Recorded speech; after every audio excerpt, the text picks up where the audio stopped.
Okay, this kind of sucks for somebody.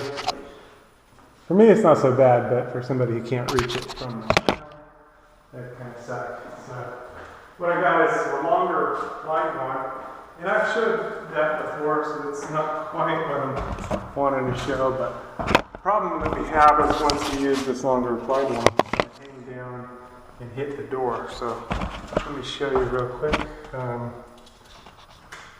what and why I'm making the video is sometimes you can make a nice way to tuck that blind wand away. So let me get this on here. So we've got the longer blind wand. I've showed that before in a few videos. So now that's on just at the correct angle. So now we can operate this thing from the floor.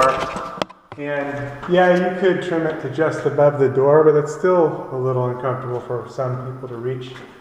What we may be able to do is tuck this in right here, or put something here. But there we go.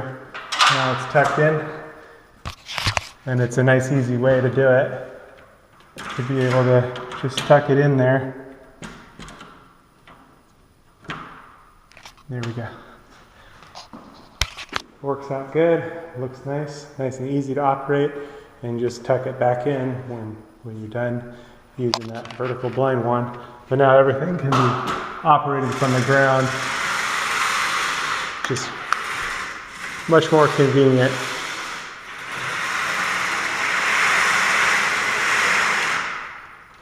Let's make sure everything's working good, and it is.